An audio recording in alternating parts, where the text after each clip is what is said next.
안녕하세요. 마이웨이입니다. 그러면 오늘도 전반적인 이 자산 시장을 좀 브리핑을 먼저 해보겠습니다. 보시는 것처럼 얼핏 이렇게 보면은 좀 분위기가 반전된 것처럼 보이지만 사실 제자리 걸음을 또 계속 하고 있어요.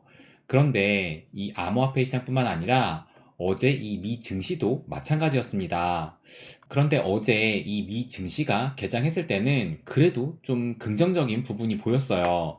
어제 미 증시가 개장할 때 이렇게 공유를 했었는데 보시는 것처럼 전반적으로 좀 뭐 빨간색이 보이긴 하지만 그래도 전반적으로 좀 초록색에 상승하는 종목들이 많이 보였었고, 그리고 뉴욕 3대 지수 모두 이렇게 플러스로 시작했다라는 것을 알 수가 있습니다. 그런데 결국에 이 장 마감을 할 때는 보시는 것처럼 아까보다는 이 초록색의 이 상승 종목이 많이 이렇게 붉은색으로 변환이 됐다라는 것을 알 수가 있어요.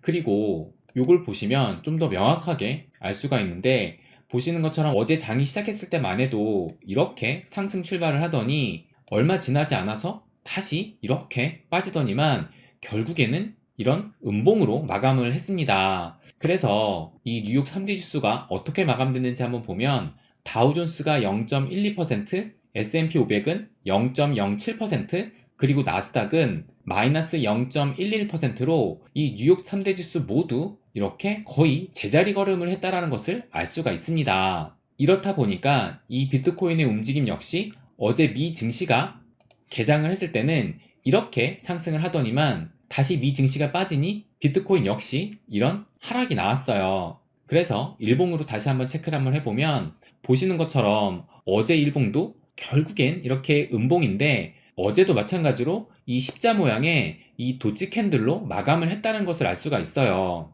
그래서 여전히 이 상승 추세선을 아직까지는 깨진 않고 있는데 위아래 변동성 역시 마찬가지로 이렇게 죽어가고 있다는 것을 알 수가 있습니다.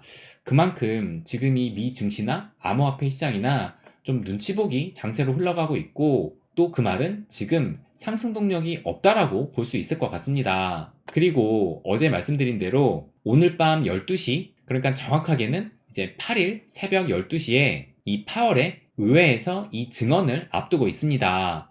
그러다 보니까 아무래도 이 파월이 한마디 할 때마다 또 시장이 출렁거릴 수가 있고, 그렇기 때문에 이런 중요한 이벤트를 앞두고서는 어느 곳에도 크게 이 베팅을 하지 않고 있는 그런 모양새라고 보여집니다. 오늘 밤에 파월이 또 뭐라 하는지가 또 중요하겠지만, 그런데 그보다도 이 파월이 말하는 것을 시장이 어떻게 해석하는지가 더 중요할 것으로 보여요. 어제도 영상에서 말씀드렸지만 이 파월이 지난달 초에 이 디스인플레이션을 언급을 했다가 그 이후로 인플레가 좀 더 높아지니까 그것이 좀 성급했다라는 그런 평가를 받고 있기 때문에 아마 오늘은 좀 더 신중할 것으로 보입니다. 그런데 또 그것을 어떻게 시장이 해석하느냐가 앞으로의 방향성을 결정지을 것 같아요. 그래서 오늘 밤에 이 갈피를 못 잡았던 이 방향성이 나올 수가 있을 것 같아서 오늘 밤과 내일 새벽이 중요할 것으로 보입니다. 그리고 또 이것을 보여드리면 어제도 제가 이걸 비슷한 것을 말씀을 드렸는데, 이 차트를 보시면 지금 현재 이 비트코인이 이 상승 추세 하단에 머물러 있고, 만약에 오늘 그 방향성이 나온다면 과연 이렇게 갈 수 있을지, 또 이것이 2019년 이 베어마켓 때와 비슷한 움직임이기 때문에 이때도 마찬가지로 이렇게 상승 추세 안에서 깨지지 않고 바닥에 도달을 했다가 결국엔 이런 상승을 보였는데, 이때의 이 RSI를 보면은 RSI도 이렇게 과매수 영역에서 점점 낮아지고 있다가 여기에서 하단을 맞고 올라가는데, 이때 RSI도 마찬가지로 이렇게 상승을 했고, 지금 현재 시점에서 볼 때 이런 지금 하락을 보이니까 RSI도 현재 이렇게 떨어져 있는 상황이고, 그래서 오늘 만약에 방향성이 나오면서 위로 상승을 한다면 이런 상승과 함께 RSI도 이런 움직임과 비슷하게 가지 않을까, 그것을 지금 이 트윗이 말을 해주고 있는 거예요. 그런데 뭐 당연히 2019년도하고 지금 경제 상황은 많이 다릅니다. 그리고 과거의 차트상 이런 움직임이 나왔다라고 해서 반드시 또 똑같이 갈 것이다 라는 것도 아니에요. 그러니까 이렇게 될 것이다가 아니라 지금까지 그래도 좀 비슷하게 그 흐름을 보여왔으니 이렇게도 될 수 있겠다 라는 그런 가능성만 좀 체크를 해보는 겁니다. 그리고 현재 위치가 여기에 있기 때문에 또 오늘 밤에 이 파월의 이벤트가 있는 만큼 그것이 분수령이 돼서 일단 방향성이 나올 수 있기 때문에 이런 가능성을 한번 말씀드리는 거예요. 그래서 또 오늘 밤을 좀 주의 깊게 지켜봐야 될 것 같고, 오늘은 요 바이낸스에 대해서 한번 좀 말씀드리려고 합니다. 이 바이낸스가 최근 이 스테이킹 이율이 좀 높아졌어요. 뭐 정확하게는 이게 스테이킹이 아니라 자유 예치라고 말을 해야 되는데, 일단 이 XRP를 보시면 얼마 전까지만 해도 XRP의 이 자유 예치 이율이 한 1.2% 정도였는데, 현재는 보시는 것처럼 4.41%로 꽤 많이 올랐다는 것을 알 수가 있습니다. 그래서 이런 이율이 변동될 때마다 제가 이 공유를 했었는데, 이게 한 2월 말부터 이렇게 좀 높은 이율로 변경이 된 거예요. 그리고 이것은 이 기간이 플렉시블이기 때문에 언제든지 넣고 뺄 수가 있습니다. 그런데 이 XRP 뿐만 아니라 어제는 이 갈라도 무려 이율이 5.6%로 크게 상승을 했어요. 그런데 좀 아쉽게도 지금의 이율을 다시 보게 되면 보시는 것처럼 지금은 또 다시 이 이율이 0.99%로 떨어졌습니다. 그런데 이 이율 변화가 여기에 좀 나오더라고요. 그래서 이걸 보시면 어제만 해도 보시는 것처럼 5.6% 이렇게 이율이 갑자기 급등을 하다가 다시 오늘 아침에서야 원래 기존 수준이었던 이 수준으로 지금은 0.99%이 수준으로 다시 떨어진 거예요. 그래서 좀 살짝 아쉽기는 한데, 그런데 이 바이낸스 같은 경우는 이 예치 이자를 거의 실시간으로 변경을 하고 있습니다. 그러면서 이 이자 적립 주기가 제가 여기다 이렇게 공유를 했는데, 보시는 것처럼 이 보상이 1분마다 적립이 돼요. 그러니까 과거에 이 FTX 같은 경우는 1시간마다 적립이 됐었고, 또 넥소 같은 경우는 하루가 지나야지만 이 적립이 되는데, 바이낸스 같은 경우는 예치를 하고 1분마다 그 수량이 증가한다라는 겁니다. 그래서 그런 면에서는 꽤 괜찮다고 생각이 드는데, 그럼 이 스테이킹을 지금 추천하는 것이냐? 그것은 또 아닙니다. 왜냐하면 여러분도 경험을 해보셨겠지만 설마 했던 FTX도 결국에는 무너졌어요. 그리고 바이낸스도 뭐 그럴 리 없다라고 뭐 저도 그렇게 생각을 하고, 여러분도 이 바이낸스만은 괜찮다라고 생각을 하실 수도 있겠지만, 그런데 또 지금까지 이 설마 했던 게 예상을 깨고 붕괴했던 것처럼 바이낸스도 그럴 가능성은 충분히 있다라고 생각을 합니다. 그리고 이 바이낸스가 지금 그 어떤 거래소보다 견제와 공격을 받고 있어요. 그것도 지금 제가 보기에는 이 미국의 SEC가 바이낸스를 잔뜩 벼르고 있습니다. 이 기사가 얼마 전에 나온 기사인데, 미국의 SEC가 바이낸스 US 10억 달러 규모의 보이저 자산을 인수하는데 반대를 한다라고 이렇게 얼마 전에 기사가 나왔어요. 그러면서 이 SEC가 뭐라고 하냐면, SEC 관계자가 SEC는 바이낸스 US를 미등록 증권 판매 거래소로 보고 있다라고 하면서 뭐라고 했냐면, 바이낸스의 보이저 디지털 자산 매입 관련해서 SEC는 보이저 디지털의 VGX 토큰 판매가 증권법을 위반했다고 보고 있으며, 바이낸스 US 역시 미등록 증권 거래소라고 생각하고 있다라고 이렇게 얘기를 하고 있어요.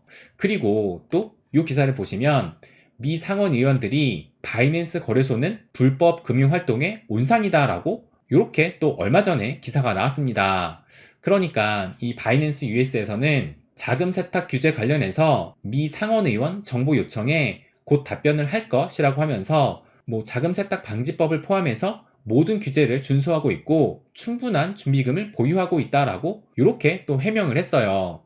그런데 여기서 말한 이 상원 의원이 누구냐면 바로 또 이 엘리자베스 워런이에요. 그런데 이 엘리자베스 워런 의원은 또 이 기사를 보시면 이게 2021년 8월 기사인데, 예전부터 이 엘리자베스 워런 의원과 이 게리 겐슬러는 어떻게 보면 한 배를 같이 탄 대표적인 이 암호화폐 회의론자, 이 암호화폐 죽이기에 앞장서고 있는 인물들입니다. 그러니까 지금 이 게리 겐슬러하고 이 엘리자베스 워런 의원이 어떻게 보면 바이낸스 죽이기를 계속 해오고 있는 거예요. 그리고 또 이 기사를 보시면 이게 3월 7일이니까 어제 나온 기사인데, 전 SEC 집행국장이 바이낸스 뱅크런 불가피해 보인다라는 어떻게 보면 좀 파격적인 발언을 했습니다.